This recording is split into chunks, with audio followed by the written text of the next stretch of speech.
When you push against people, they push back and nothing gets accomplished.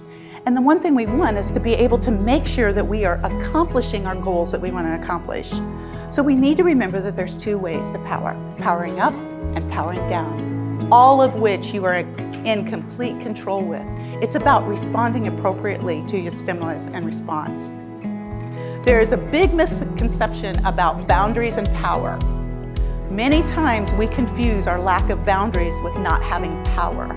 You always have power at your disposal. Boundaries are just simply things and limitations you set around your time, your energy, and your money. We have a hard time with boundaries. Ladies, we're really bad at boundaries. And many times it's our boundaries that's being busted through more than it's our inability to power up or to have power, our own personal power in a situation.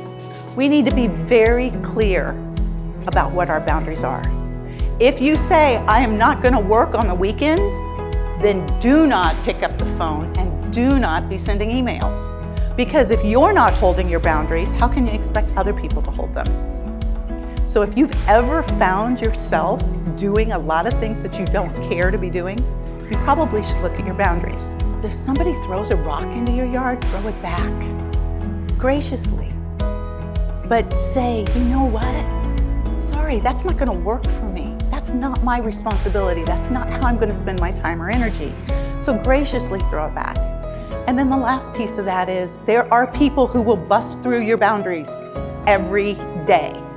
Know who they are, be prepared for them, and if at all, especially if it's a work situation, try to stay clear of them.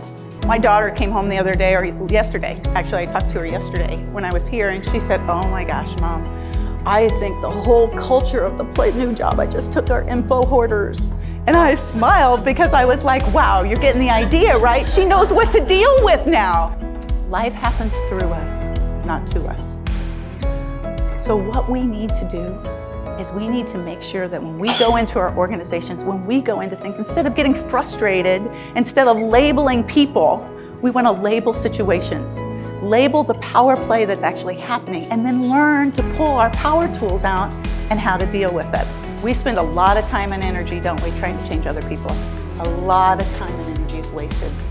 But we really only have the power to change ourselves.